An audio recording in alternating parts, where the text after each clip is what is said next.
So this will be a bonus commentary on episode 232, Marvel vs. Capcom New Age of Heroes. But before I give my commentary on Marvel vs. Capcom 2, I want to do some correction on my commentary introduction of this game. First of all, one is when I said there was no hidden characters in Marvel vs. Capcom 2 playable, there was actually one, and it's Roll. Yes, the only one that became sort of a legit character from a hidden character is Roll. That was it, but the other ones are not. I mean, granted, she's actually an original character, so kind of see why there, but it is what it is there. So that was a mistake that I said no hidden characters are in the game, which is again sort of true, except for Roll. Second is, if you notice on my tag and on my end credit, the subtitle of Marvel vs. Capcom 2, I misspelled ages, or I added an S. The real title is Marvel vs. Capcom 2 New Age of Heroes, not New Ages of Heroes. So I kind of went confused there for whatever reason, so dumb me to some extent. So yeah, so the actual subtitle is New Age of Heroes. So I'm well aware about that one, but when they did the graphic, by the time I finished, I'm like, yeah, kind of dumb, and it is what it is there. Yeah, so like I said, if we do a correction, there's a reason why. Because like I said, I kind of knew it after I finished the video, but I'm like, oh, well, no, I'm just going to correct myself. And again, to tip to anyone, if you find out and you see, oh, it's a mistake, just say, hey, oops, I'm sorry, I made a mistake there. Clarify things. Because again, a lot of people like that you're acknowledging that you made a mistake there. Some people, sometimes they don't do that. So with that said, here it is, my commentary about Marvel vs. Capcom 2. So yes, partial reason why I did that showcase as well with Marvel vs. Capcom on the Dreamcast and some other Capcom classic games is part of it is, like I said, hashtag free MVC2. For me personally, if they do it, great. They don't, it is what it is. However, it's going to make a lot of people happy as well, Maximilian dude. And imagine this game, good online, whatever, or they're going to do something, maybe in 2022 and so on, now everybody can go to offline tournament, whatever, and then you get a recent, re-release, modern console of this game, then again, a lot of people are playing this, I know, unofficially, but it is what it is there. So that's one of the reasons. And another one is really, I saw one of Max's video about the casual versus, I guess, competitor players, the level. So for me, if you ever followed my thought channel, my secondary channel, every time I sort of talk about fighting games, there is always, to a point that sound like a broken record, and that is, I like fighting games, I like video games, I do play them, I know sort of the basic fundamental, but I am not part of the FGC, nor I'm interested, and I just like playing fighting games. And yes, believe it or not, to some extent, sadly, I do know the basic fundamental of a fighting game. That's it. And the backstory with Marvel vs. Capcom 2, or in general, the Marvel vs. series, is when I was young, me and my friends, from high school all the way to early college, we actually enjoyed playing the Marvel Capcom fighting game. They were actually fun. When I first discovered Children of the Atom X-Men, I'm like, yeah, that's kind of fun. And then, of course, the sequel, Marvel Superhero, got better. And then all of a sudden, oh my God, they're pitting against Street Fighter, and then Marvel and Street Fighter, and then now Marvel vs. Capcom. For a while, I mean, oh my goodness, I was like hooked on it. And when I was in college, Marvel vs. Capcom 2, I like the 4-button aspect. It's actually much simpler for me. And of course, oh no, baby's game, oh, now they're kind of catering to the casual, which again, some competitive player, they don't like it when the game is towards the casual player, because again, it's supposed to be easy to understand, hard to play, but the point is that you learn, it is what it is. That's what most FGC gonna say about it. So whatever, that's not really the point of this video. But for me personally, playing Marvel vs. Capcom 2 was actually the best one. And to a point that remember, another video that I did on the Saw channel is the closing of an arcade that's close to my heart, James game. Because when that game came out there, every time I go there, that's the first thing I'll play when it was released. And I enjoy it. I always say, I wish it's going to be in a console or maybe home so I can play it. And believe it or not, I actually have like the PS1 version of X-Men vs. Street Fighter and Marvel Superhero vs. Street Fighter and Marvel vs. Capcom. Granted, they're way different due to the RAM. And of course, you have the Sega Saturn version. I don't know if they came out or not. X-Men and Marvel, the Versus series. It comes with a 4 gig RAM pack. That's really it. So, again, it is what it is. That's just how it goes. And of course, the Dreamcast had Marvel vs. Capcom, the perfect arcade port. You saw my showcase. And then, of course, Marvel vs. Capcom 2. And the showcase that I showed was from the Dreamcast version. And I do have the PS2 version because they finally came that out. And then, of course, later on, credit to Backbone, they did the PS3 version as well as the 360.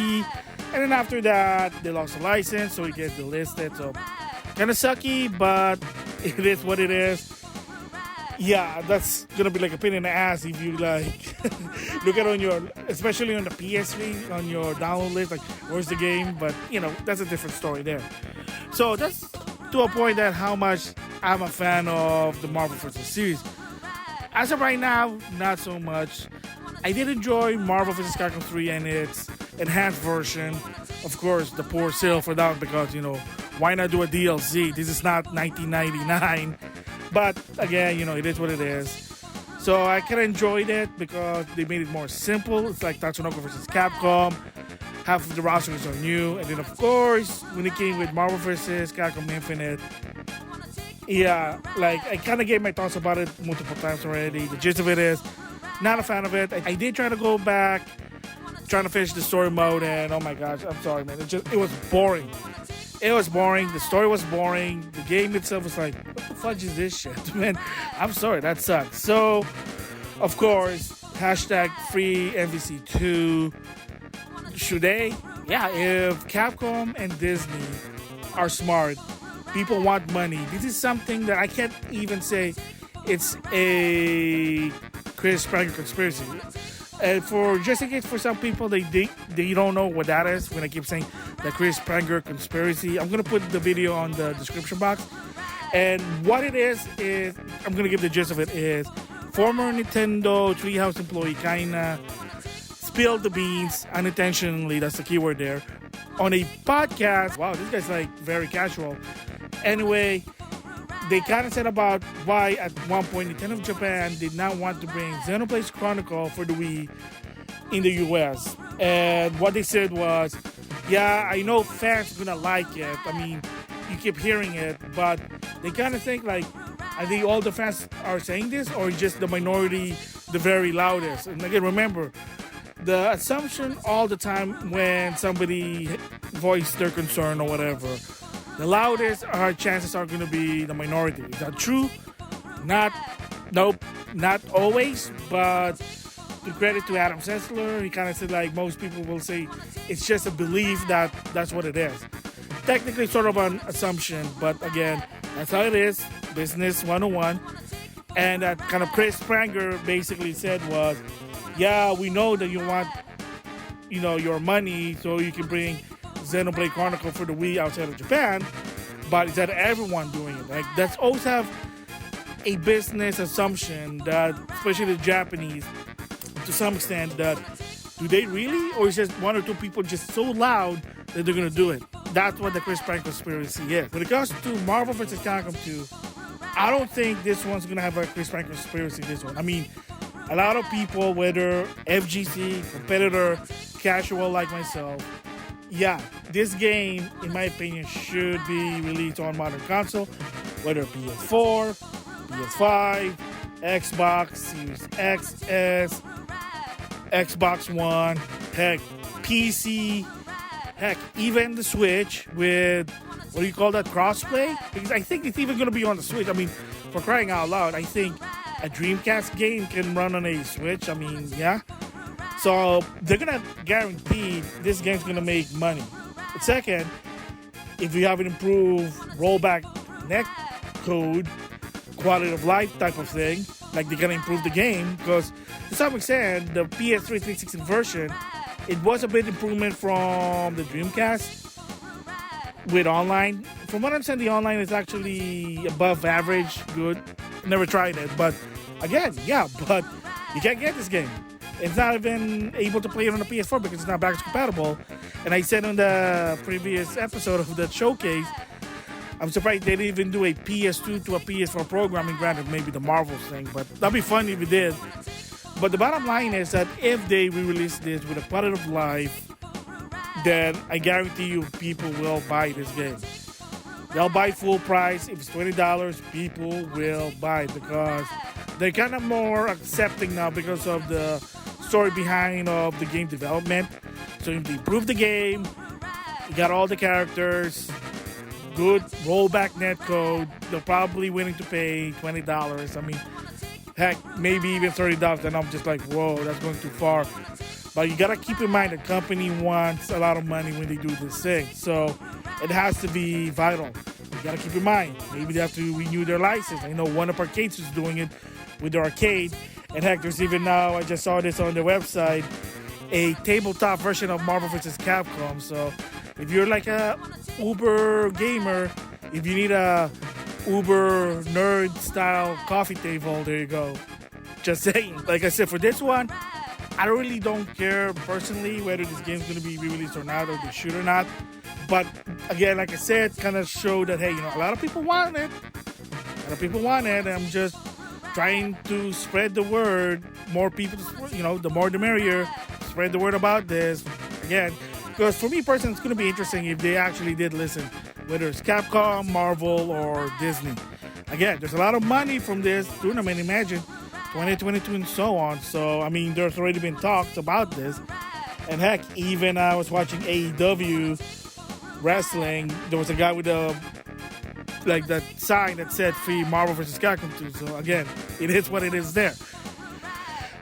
So, with that also, I guess I'm going to also talk about a little tidbit about Marvel vs. Capcom 2 for the PlayStation 2 and for the Xbox original one. So, of course, like I said, the game did come out for the Dreamcast in 2000. And then by 2001, 2002, I think, I can't remember, the PS2 was released. However, I read this on an EGN. I don't know if it's true or not. Could be also on the internet also. Who knows? But I read this on the EGM, Electronic Gaming Monthly. It's a magazine. So, I mean, that's like in early 2000, video game magazine, like Nintendo Power. It's sort of a video game medicine to video game in the internet, just saying there. Anyway, whatever. I'm trying to be funny here, but I failed. Womp, womp, womp. So anyway, what I'm trying to say here is that there was a rumor that the PS2 version and the 360 version was going to add some more characters, a console exclusive character on those versions. I mean, you kind of seen it before, especially in fighting games. So I'm going to stick to this one, the fighting game. Street Fighter Alpha 3 for the PlayStation had some new characters. Got Guile, T-Hawk, DJ, and Fei Long, and other ones. Tekken also did that with Gon and some other characters I can remember. SNK, to some extent, some of their games have characters that's only exclusive on the console. The one I can think of is King Fighter 11, had some characters from Neo Geo Battle Coliseum. So you kind of see what I'm getting here with the console exclusive characters. Sort of interesting. It's an awesome trend, but now because it's most fighting games that used to be in the arcade are now in console. So Street Fighter 5, Street Fighter 14, Marvel vs. Capcom 3, Mortal Kombat, Deadly Alliance, and etc., etc., etc. there. So the story is that there was a rumor that beside the base roster character, the character that you get to play from the get-go, no hidden characters, except for Roll, because she was a hidden character in Marvel vs. Capcom. All the hidden characters wasn't in the game. So there was a rumor that they were gonna add in the hidden characters. They're gonna actually give them like sort of legit names. Marvel Superhero vs. Street Fighter for the PlayStation actually had the name. They actually had like names for the hidden characters. So there was a rumor about that, like they're gonna be Armored Spider-Man, that's what the black and white is. US Agent, Mephisto, as well, like in Marvel vs. Capcom, remember the Red Venom, which is supposed to be Carnage, Orange Hulk. There was a rumbling rumor it's either Grey Hulk or Red Hulk. Again, based on the comic. I could be wrong, maybe because, that's a long time ago.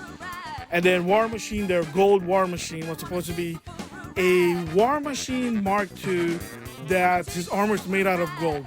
Again, iron, gold, I don't know. That's why it's gold War Machine. Again, I don't know if it's true or not. Remember, this is like Capcom's version. I mean, for crying out loud, the Sentinel there is supposed to be a special Sentinel from the Capcom verse.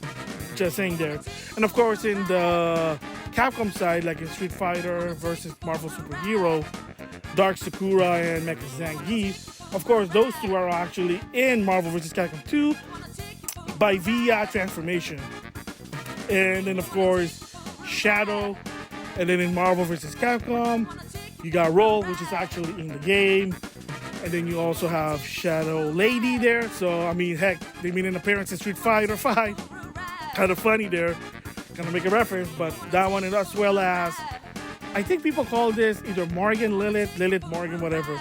It's technically Morgan with Lilith color scheme and Lilith moveset, from what I understand. I mean, it is what it is, kind of weird. Why not just put in Lilith, but whatever.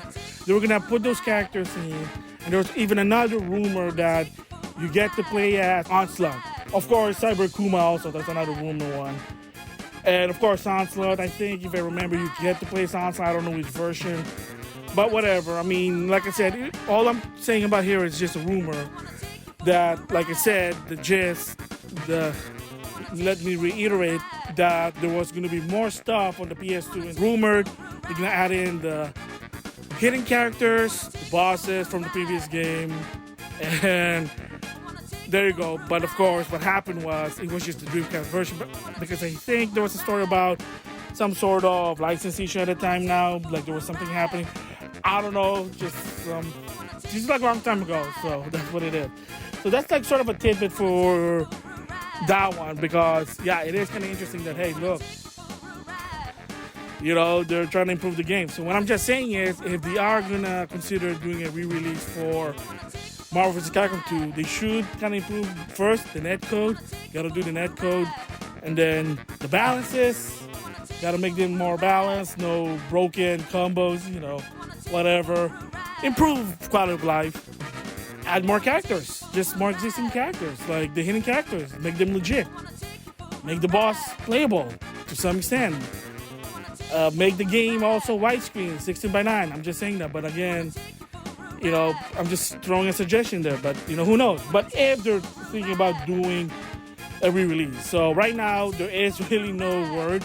That a lot of people that used to work for the game said they're listening, hey, they want to do it, but from Capcom, Disney, or Marvel, it was nothing for them. So no bueno there. So yeah. Oh man, so we'll wait and see what happens there. For me, again, one last time, it doesn't matter. But I know a lot of people do love this game. So like I said, one last time, if you are a fan of Marvel vs. Capcom 2, you are a fan of this game, follow Maximilian Dude. If you already do his campaign, help him, let your voice heard, hashtag free Marvel vs. Capcom 2. Just let your voice heard, just be loud about it. Respectfully consider it. Tell Capcom, Disney, or Marvel. They probably are well aware, but again, there's probably more than meets the eye they gotta do, and we'll just have to wait and see what's gonna happen. But it is there. People are listening. Key people who worked on the game are listening. So there you go. So yeah, this is gonna be a commentary about Marvel vs. Capcom 2. Again, like I said, I kind of want to give my backstory of why. For a while, I was doing some sort of hint for this game, as well as some sort of random Capcom game. Well, it was just coincident there, but it is what it is. So with that, I'll see you guys later.